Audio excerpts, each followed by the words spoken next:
Hello everyone, myself Shiv Pareek. आपका हमारे YouTube channel पर हार्दिक स्वागत है। जैसा कि आप सभी जानते हैं, कोरोना महामारी के चलते पूरे देश में लॉकडाउन चल रहा है। इस वजह से स्कूल बंद हैं। आगामी कक्षाओं में बच्चों की शिक्षा व्यवस्था सही बनी रहे और लॉकडाउन के समय का सही सदुपयोग हो सके, इसलिए हमारी टीम ने ऑनलाइन क्लासेज शुरू की हैं। चलिए शुरू करते हैं। आज का हमारा टॉपिक कार्य, ऊर्जा और शक्ति। ये आपके चैप्टर नंबर 11 है, जिसमें से 5 नंबर का क्वेश्चन आएगा।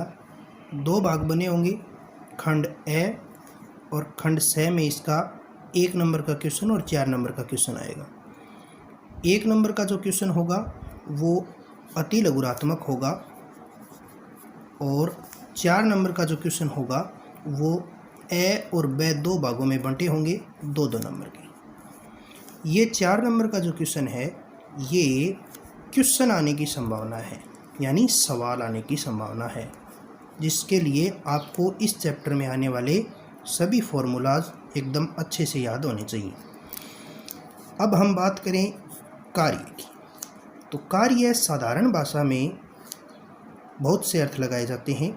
हमने दैनिक जीवन में बहुत काम करते हैं, जैसे चलना फिरना, पानी उठाना, बहुत से काम हैं जिन्हें हम कार्य से संबोधित करते हैं। लेकिन विज्ञान की भाषा में अगर बात करें तो कार्य शब्द का अर्थ होगा बल द्वारा किसी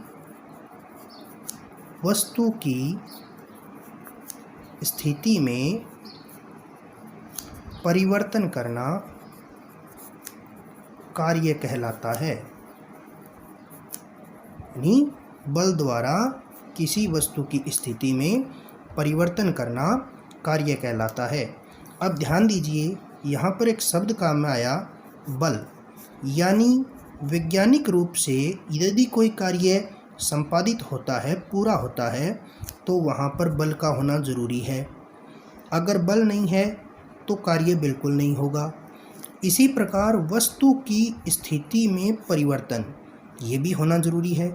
यानी अगर किसी बल द्वारा वस्तु की स्थिति में परिवर्तन नहीं हुआ, जैसे आप दीवार पर बल लगा रहे हैं, आपके बल लगाने से दीवार नहीं हिलेगी, इसका मतलब वहाँ पर किया गया कार्य जो है वो जीरो है, कुछ भी नहीं है।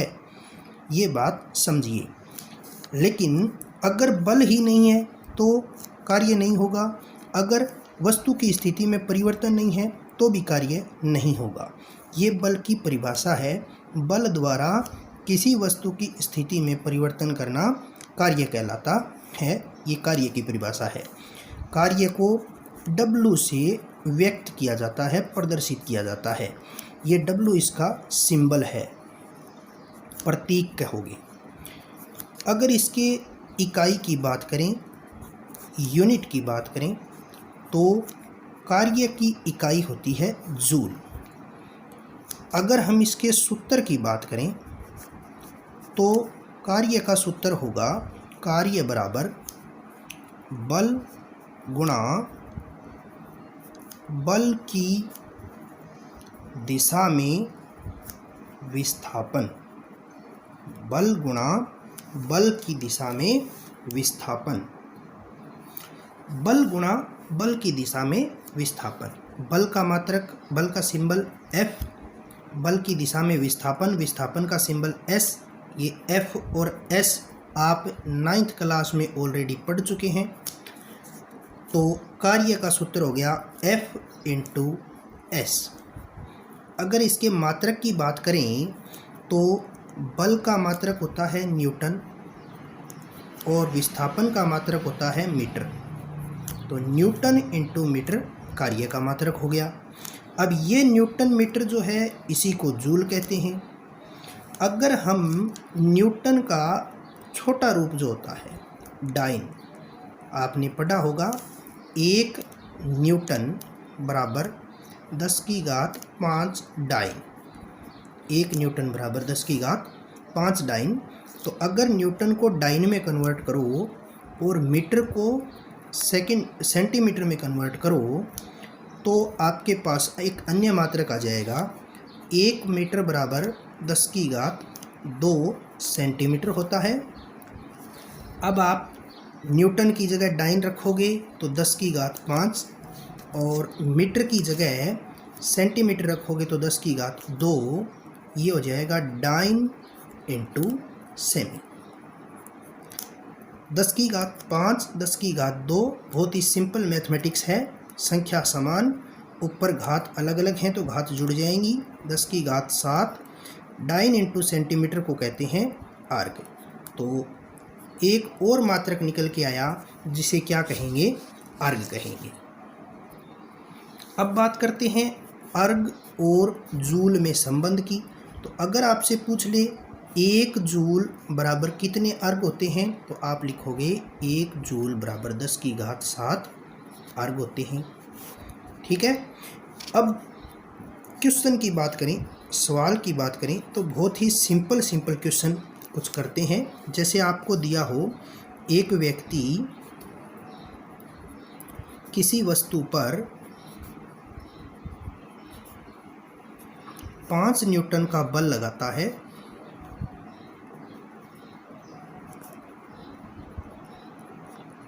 जिससे वस्तु 2 मीटर विस्थापित हो जाती है।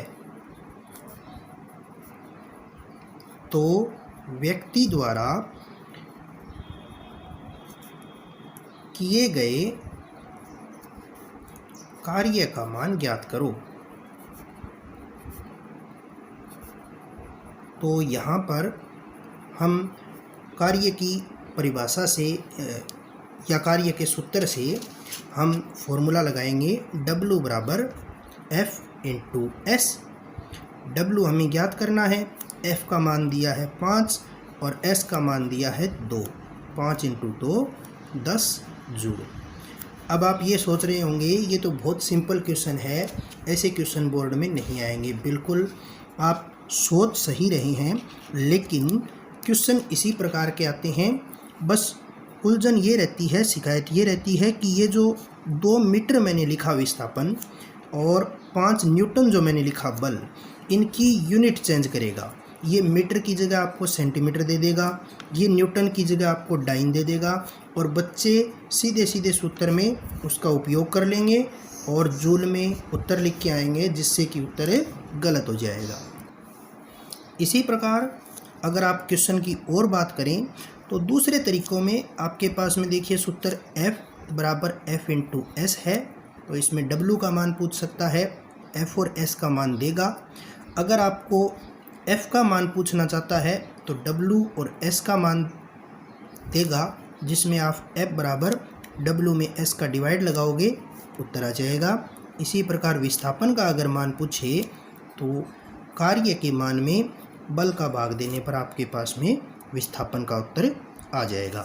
विस्थापन की यूनिट हमेशा याद रखें, मीटर लेनी है। बल की यूनिट हमेशा न्यूटन लेनी है, और कार्य की जो यूनिट आएगी वो आपके पास में जूल आएगी। अगर आपसे प्रश्न पूछा जाता है कि कार्य का एसआई मात्रक क्या है, तो आप जूल उत्तर लिखोगे, अर्ग नहीं लिखोगे। इसी प्रकार कुछ और एग्जाम्पल मैं वीडियो के लास्ट में आपको दूंगा, जो कि आपको करने हैं। उनके आंसर भी उनके साथ ब्रैकेट में लिखे होंगे। अगर आपको कोई दिक्कत हो तो आप कमेंट बॉक्स में लिख सकते हैं। अब दूसरा पॉइंट ये है कि आपने बल के कार्य के सूत्र में लिखा बल गुणा बल की दिशा में विस्थापन। अब मान लीजिए कि बल की दिशा में विस्थापन, ये जो लाइन है ये सही ना बैठती हो, यानी आपके पास में बल और विस्थापन की दिशा एक जैसी ना हो, तो फिर आपको उस स्थिति में बल का विस्थापन की दिशा में घटक निकालना पड़ेगा। जैसे फॉर एग्जांपल ये कोई वस्तु है और इस वस्तु पर एक बल यूँ लग रहा है, जो कि क्षैतिज यानी हॉरिजॉन्टल से 30 डिग्री का कोण बना रहा है। और विस्थापन जो है वो इस दिशा में 2 मीटर का है, बल 5 न्यूटन का है। तो इस स्थिति में अगर आप कार्य का सूत्र 5 गुणा 2 यानी बल गुणा विस्थापन वाला सूत्र लगाकर निकालते हो 10 न्यूटन, तो ये उत्तर गलत है।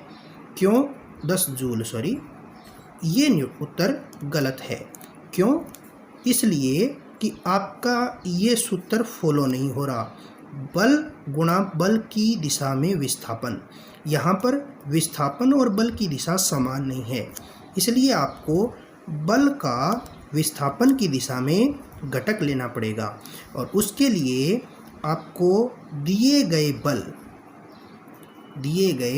बल को कोस थीटा से गुणा करना है। कोस थीटा से गुणा करना है। कैसे? F इंटू कोस थीटा, और यहाँ पर थीटा की वैल्यू आपको क्वेश्चन में दी होगी। भी क्षैतिज से इतना डिग्री एंगल बना रहा है, ऐसा क्वेश्चन में लिखा होगा। तो यहाँ पर अगर हम सही कार्य की वैल्यू निकालें तो वो होगी 5 इंटू कोस 30 डिग्री। ये तो हो गया बल, क्योंकि बल का क्षैतिज घटक निकाला है हमने, इंटू विस्थापन यानी 2 मीटर। अब 5 इंटू कोस 30 की वैल्यू होती है √3/2 इंटू 2। ये 2 से 2 कैंसिल आउट हो जाएगा, उत्तर आएगा 5√3 जूल। अब एक स्थिति की बात करते हैं जिसमें कोई वस्तु या कोई गाड़ी किसी वेग से गतिमान है। तो उस गतिमान वस्तु को रोकने के लिए आपको एक बल लगाना पड़ेगा। ये बल होगा पीछे की दिशा में, लेकिन आप बल लगा रहे हो तो तुरंत ही ये वस्तु पीछे नहीं चलने लग जाएगी, थोड़ी दूर आगे चलती रहेगी और उसके बाद में रुकेगी। तो यहाँ पर जो विस्थापन होगा वो तो आगे की तरफ है, क्योंकि वस्तु पहले आगे की तरफ गतिमान थी, और आपने जो बल लगाया वो पीछे की तरफ है। तो ऐसी स्थिति में बल और विस्थापन के बीच में 180 डिग्री का एंगल बन गया। देखो, ये विस्थापन की दिशा है, ये बल की दिशा है। बल और विस्थापन के बीच में 180 डिग्री का एंगल बन गया। तो जैसे मैंने थोड़ी देर पहले बताया, बल की दिशा में विस्थापन या फिर विस्थापन की दिशा में बल ज्ञात करें तो आपको बल का घटक लेना पड़ेगा, और उस घटक के कारण आपको कोस थीटा का बल के साथ मल्टीप्लाई करना होता है। तो आप यहाँ पर F इंटू कोस थीटा लगाओगे। कोस थीटा की वैल्यू 180 डिग्री इंटू S।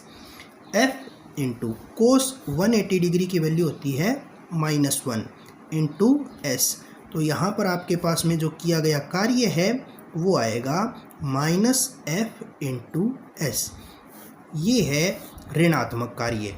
बिल्कुल सही बात है। कोई वस्तु आगे की तरफ गति कर रही हो और आपने पीछे बल लगाया है, बिल्कुल आप उस समय ऋणात्मक कार्य करते हैं। कार्य एक अदिश राशि है जो दिशा पर निर्भर नहीं करती है।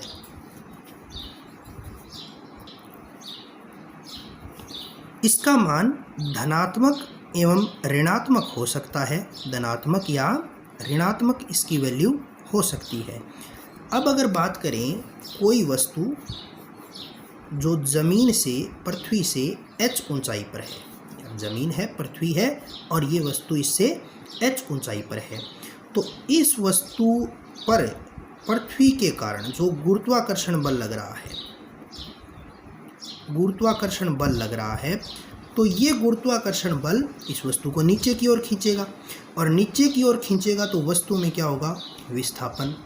अब विस्थापन और बल विद्यमान है, इसका मतलब यहाँ पर कार्य होगा, और यहाँ पर जो कार्य होगा उसका मान निकालने के लिए हम यहाँ पर बल निकालेंगे। तो आपने 9th क्लास में पढ़ा है, किसी भी वस्तु पर लगने वाला गुरुत्वाकर्षण बल उसके द्रव्यमान और उसके गुरुत्वीय त्वरण के गुणन के बराबर होता है। गुरुत्वीय त्वरण स्मॉल g, गुरुत्वीय त्वरण यानी स्मॉल g, और द्रव्यमान यानी m। तो इस पर लगने वाला जो नीचे की तरफ बल होगा वो mg है। वस्तु नीचे h विस्थापन गिरेगी, तो यहाँ पर वस्तु पर गुरुत्वाकर्षण बल द्वारा किया जाने वाला कार्य W बराबर होगा mg इंटू एच, यानी F इंटू एस। विस्थापन का सूत्र लगाया, क्योंकि वस्तु पर बल नीचे की तरफ लग रहा है, विस्थापन भी ठीक उसी दिशा में होगा। बल और विस्थापन की दिशा समान है, इसलिए हम कोस थीटा वाला सूत्र नहीं लगाएंगे, F इंटू एस ही लगाएंगे। F इंटू एस, तो F का मान है mg और S का मान है h, तो W बराबर mgh। तो यदि आपको किसी वस्तु का द्रव्यमान दिया है, गुरुत्वीय त्वरण दिया है और उसकी ज़मीन से ऊंचाई दी है, और आपसे पूछा जाए गुरुत्वीय बल के कारण किया गया कार्य, तो आप ये सूत्र उपयोग करोगे। चलिए, तो अभी आपके होमवर्क की बारी। तो आपके पास में ये 3 क्वेश्चन हैं। इन तीनों क्वेश्चन के उत्तर मैंने यहाँ लिख दिए हैं। आपको ये 3 क्वेश्चन घर पे ट्राई करने हैं, और इनके उत्तर अगर मैच हो जाते हैं तो अच्छी बात है। अगर आपको कोई डाउट हो तो आप कमेंट बॉक्स में लिख दीजिएगा। Thank you.